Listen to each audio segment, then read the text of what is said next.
खैरपुर मां ख़बर ॾींदा हलो त सिंध हाई कोर्ट जे हुकुम तहत खैरपुर ज़िले जे मुख़्तलिफ़ तहलकनि में बरसाती पाणी जे नेकाल रिलीफ बहाली ऐं ॿियनि उपायनि ते अमल दरामद लाइ PDMA जे रिहेबिलिटेशन जे सेक्रेटरी मोहम्मद अली खोसो जी सदारत में तालका किंगरी जे अहमदपुर, तालका फैज़गंज जे पका चांग ऐं टालपुर वॾा में खुली कचहरी मुनक़िद कई वई, जंहिं में deputy commissioner doctor Sharjeel Noor Channa, deputy director Maqsood Hussain Soomro, AD Azhar Sial, additional Zafar Abbasi, assistant commissioner Kingri Ali Gaur समेत ॿियनि लाॻापियल खातनि जे आला ऑफिसरनि शिरकत कई। खुली कचहरी में मुतासिरनि जो पाणी नेकाल न थियण, रोडनि रस्तनि जी बहाली न थियण ऐं इमदादी सामान जी सही विरासत न थियण जूं शिकायतूं कयूं वयूं। बहाली वारे खाते जे सेक्रेटरी मोहम्मद अली खोसो मसला हल करण जो यकीन ॾियारींदे चयो त समूरा खाता ऐं ऑफिसर जल्द मसइलनि खे हल कंदा। हिन चयो त शदीद बरसातुनि ऐं बोर सबबि तबाह थियल इंफ्रास्ट्रक्चर जी बहाली लाइ तेजी सां कम जारी आहे। Soomro 3D wallpaper and PVC panel shop दे रहा है सबसे अच्छी सर्विस,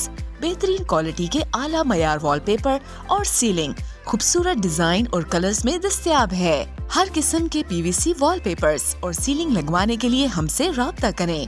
हैदराबाद, कासिमाबाद, लतीफाबाद, जामशोरो, मीरपुर खास और सिंध के मुख्तलिफ शहरों में सर्विस मौजूद है। Soomro 3D wallpaper and PVC panel. राब्ता नंबर रंजन अली सोमरो 0333 370 2516, व्हाट्सएप 0333 370 7886।